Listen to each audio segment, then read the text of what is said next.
તો ચાલો આજે વાત કરીએ આપણી રોજબરોજની નાની નાની આદતોની, એવી આદતો જે દેખાવમાં ભલે સાવ સામાન્ય લાગે પણ આપણા સ્વાસ્થ્ય પર તેની અસર ખૂબ જ મોટી અને ઊંડી હોય છે. આ કોઈ રોકેટ સાયન્સ નથી, પણ જીવનશૈલીમાં નાના ફેરફારની જાદુઈ તાકાત છે. અરે એવું થાય છે ને ક્યારેક, સરસ મજાનું જમ્યા હોઈએ અને પછી અચાનક જાણે બધી એનર્જી ગાયબ. પેટ એકદમ ભારે લાગે, આળસ ચડે. આપણામાંથી મોટાભાગના લોકોએ આ અનુભવ કર્યો જ હશે. પણ ચિંતા ન કરો, આ એકદમ સામાન્ય સમસ્યા છે અને તેના ઉપાય પણ એટલા જ સરળ છે. તો આપણી આજની સફરનો પહેલો મુકામ છે ભોજન પછીનો સમય. જમ્યા પછીની એ થોડી મિનિટો કે કલાકો આપણા પાચન અને ઊર્જાના લેવલ માટે બહુ જ મહત્વના હોય છે. અહીં ધ્યાન રાખેલી નાની વાત પણ મોટો ફરક પાડી શકે છે. આની પાછળનું વિજ્ઞાન છે ને, એ એકદમ સિમ્પલ છે. વિચારો કે જ્યારે આપણે સીધા બેઠા હોઈએ ત્યારે ગ્રેવિટી એટલે કે ગુરુત્વાકર્ષણ ખોરાકને સરળતાથી નીચે પેટ તરફ ધકેલે છે. પણ જો જમ્યા પછી તરત જ આડા પડી જઈએ તો પેટમાં રહેલો એસિડ સહેલાઈથી ઉપર અન્નનળીમાં પાછો આવી શકે છે અને એનાથી જ છાતીમાં બળતરા કે એસિડિટી થાય છે. એટલે બસ થોડા કલાક રાહ જોવાથી પાચન એની મેળે શાંતિથી પતી જાય છે. સારું, તો શું ન કરવું એ તો સમજાઈ ગયું. પણ સવાલ એ છે કે આ 2-3 કલાકના સમયમાં કરવું શું? શું બસ બેસી રહેવાનું? ના, ચાલો એક બહુ જ જૂનો અને અસરકારક ઉપાય જોઈએ, જે આ સમયને વધુ ફાયદાકારક બનાવી શકે છે. અને એ ઉપાય છે વજ્રાસન. આ કોઈ મુશ્કેલ યોગાસન નથી, પણ એના ફાયદા ખરેખર ગજબના છે. યોગ અને આયુર્વેદમાં તો સદીઓથી ભોજન પછી પાચન સુધારવા માટે આને શ્રેષ્ઠ માનવામાં આવે છે. હવે આ કામ કેવી રીતે કરે છે ખબર છે? જ્યારે આપણે વજ્રાસનની મુદ્રામાં બેસીએ છીએ ત્યારે આપણા પેટ અને આંતરડા તરફ લોહીનો પ્રવાહ કુદરતી રીતે જ વધી જાય છે. આનાથી પાચનની પ્રક્રિયા ઝડપી અને સારી રીતે થાય છે અને પરિણામે ગેસ, એસિડિટી, પેટનું ભારેપણું આ બધી સમસ્યાઓમાં દવા વગર જ રાહત મળે છે. અને જુઓ, આ કરવું કેટલું સહેલું છે. બસ ઘૂંટણ વાળીને ધીમે રહીને શરીરને પાછળ લઈ જાઓ અને એડી પર બેસી જાઓ. કરોડરજ્જુ સીધી રાખો અને થોડીવાર માટે ઊંડા શ્વાસ લો. બસ આટલું જ. આને રોજની આદત બનાવવી ખરેખર ખૂબ જ સરળ છે. ઓકે, તો જમ્યા પછીની વાત તો થઈ ગઈ. હવે દિવસમાં થોડું આગળ વધીએ અને વાત કરીએ પીવાની આદતોની. કારણ કે આપણે શું ખાઈએ છીએ એ જેટલું મહત્વનું છે, એટલું જ મહત્વનું એ પણ છે કે આપણે શું પીએ છીએ. દિવસ દરમિયાન છે ને, ખાલી ઠંડા પાણીની જગ્યાએ હૂંફાળું પાણી પીવાનો નાનકડો ફેરફાર પણ ઘણો ફાયદો કરાવી શકે છે. ગરમ પાણી આપણી રક્તવાહિનીઓને થોડી પહોળી કરે છે, જેનાથી લોહીનું પરિભ્રમણ સુધરે છે. એ પાચનમાં પણ મદદ કરે છે અને શરદી ખાંસી જેવી નાની મોટી તકલીફોમાં તો રાહત આપે જ છે. અને હવે વાત કરીએ એક એવા શબ્દની જે બહુ જ પોપ્યુલર છે, ડિટોક્સ ડ્રિંક્સ. બજારમાં આના નામે જાતજાતના દાવાઓ થાય છે, પણ શું વિજ્ઞાન આને સમર્થન આપે છે? આ સ્લાઇડ પરનો અવતરણ એ જ કહે છે કે જે અભ્યાસો થયા છે એ પણ મોટાભાગે નાના અને ખામીયુક્ત પદ્ધતિઓવાળા હોય છે. એટલે એ સમજવું બહુ જરૂરી છે કે ડિટોક્સ શબ્દનો માર્કેટિંગમાં જે રીતે ઉપયોગ થાય છે તે ઘણો ભ્રામક છે.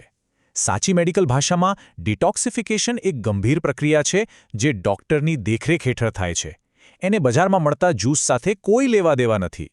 તો પછી સાચો અને હેલ્ધી વિકલ્પ કયો? ડિટોક્સ ડ્રિંક્સને બદલે ઘરે બનાવેલી ફળો અને શાકભાજીની સ્મૂધી પર ધ્યાન આપો. કેમ? કારણ કે એમાં ફાઇબર અને બધા જ પોષક તત્વો જળવાઈ રહે છે, જ્યારે બજારના મોટાભાગના ડ્રિંક્સમાં ખાંડ અને ફ્લેવર સિવાય ખાસ કંઈ હોતું નથી. આ એક વધુ સ્માર્ટ અને તંદુરસ્ત પસંદગી છે. ચાલો હવે દિવસના અંત તરફ જઈએ. હવે સમય છે એવી આદતોની વાત કરવાનો જે આપણને એક સારી અને શાંતિપૂર્ણ ઊંઘ માટે તૈયાર કરે છે. કારણ કે સારી ઊંઘ શરીરના રિપેરિંગ માટે ખૂબ જ જરૂરી છે. અને અહીં પણ આપણો મિત્ર ગરમ પાણી ફરી પાછું આવે છે, પણ આ વખતે સૂતા પહેલાં. આનાથી આખી રાત શરીર હાઇડ્રેટેડ તો રહેશે જ, સાથે સાથે તે લોહીના પરિભ્રમણ અને પાચનને પણ ટેકો આપશે. અને સૌથી અગત્યનું, દિવસભરના થાક પછી મનને શાંત કરવામાં પણ મદદ કરી શકે છે. અને આ સાંજની આદતના ફાયદા બમણા કરવા હોય તો એકદમ સિમ્પલ અને અસરકારક ઉપાય છે. બસ એ ગરમ પાણીમાં માત્ર 2 એલચી નાખી દો. ઇલચી કોઈ સામાન્ય મસાલો નથી.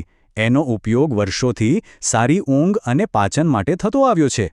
એની જે સુગંધ અને ગુણધર્મો છે તે આપણી જ્ઞાનતંતુઓને શાંત કરે છે, માનસિક તણાવ ઘટાડે છે અને એક ગાઢ શાંત ઊંઘ માટે આપણા શરીર અને મન બંનેને તૈયાર કરે છે. અત્યાર સુધી આપણે જે પણ નાની નાની આદતોની વાત કરી, પછી એ વજ્રાસન હોય, ગરમ પાણી હોય કે એલચી, એ બધી એકબીજા સાથે ઊંડાણપૂર્વક જોડાયેલી છે. કેવી રીતે? ચાલો હવે એનું મોટું ચિત્ર સમજીએ. આપણું શરીર અને ખાસ કરીને એનું પ્રજનન તંત્ર એક સંગીતના ઓર્કેસ્ટ્રા જેવું છે. એ સંપૂર્ણપણે હોર્મોન્સના પરફેક્ટ તાલમેલ પર ચાલે છે. આપણી રોજિંદી જીવનશૈલી, તણાવ અને ઊંઘ જેવી બાબતો આ નાજુક સંતુલન પર સીધી અસર કરે છે. જરા ચાર્ટ જુઓ. એ સ્પષ્ટપણે બતાવે છે કે જ્યારે લાંબા સમય સુધી તણાવ રહે છે ત્યારે શરીરમાં કોર્ટિસોલ નામનો સ્ટ્રેસ હોર્મોન વધી જાય છે. અને આ વધેલો કોર્ટિસોલ પ્રજનન માટે જરૂરી હોર્મોન્સના ઉત્પાદનને સીધું જ દબાવી દે છે. આ સંતુલન કેટલું નાજુક છે એ અહીં સ્પષ્ટ દેખાય છે. અને તણાવની જેમ જ આ હોર્મોનલ ઓર્કેસ્ટ્રાનો બીજો મોટો દુશ્મન છે અપૂરતી ઊંઘ. ઊંઘની કમી મેલાટોનિન, જે ઊંઘ માટેનો હોર્મોન છે, એની સાથે બીજા ઘણા જરૂરી હોર્મોન્સના ઉત્પાદનમાં પણ ગડબડ કરે છે. આ જ કારણ છે કે સાંજે શાંતિથી ઊંઘની તૈયારી કરવી એ ખૂબ જ જરૂરી છે. તો આ બધાનો સાર શું નીકળ્યો? મૂળ વાત એ છે કે તણાવને કાબૂમાં રાખવો અને પૂરતી ઊંઘ લેવી, આ બે વસ્તુઓ હોર્મોન્સને કુદરતી રીતે સંતુલિત કરવાની ચાવી છે. અને આપણે જે આદતોની વાત કરી એ બધી આ જ પાયાને મજબૂત બનાવવામાં મદદ કરે છે, જેથી શરીરનું આખું તંત્ર સ્વસ્થ રહી શકે. ઓકે, તો આટલી બધી માહિતી પછી હવે કરવું શું? તેને અમલમાં કેવી રીતે મૂકવી? ચાલો એકદમ સ્પષ્ટ અને સરળ એક્શન પ્લાન જોઈએ, જે આજથી જ શરૂ કરી શકાય. બસ આ 5 મુખ્ય આદતો યાદ રાખવાની છે. જમ્યા પછી તરત સૂવાનું ટાળવું, વજ્રાસન કરવું, પીણાની યોગ્ય પસંદગી કરવી, સાંજની એક શાંતિપૂર્ણ વિધિ બનાવવી અને સૌથી અગત્યનું 7 થી 8 કલાકની સારી ઊંઘને પ્રાથમિકતા આપવી. આ કોઈ મોટા ફેરફાર નથી, પણ નાના અને સતત પ્રયત્નોનું જ પરિણામ છે. તો હવે સવાલ એ છે કે આમાંથી કઈ એક નાની આદત છે જેને આજથી જ, અત્યારથી જ અપનાવીને એક સકારાત્મક શરૂઆત કરી શકાય? યાદ રાખજો, કોઈ પણ મોટા પરિવર્તનની શરૂઆત હંમેશા એક નાના મક્કમ પગલાંથી જ થાય છે.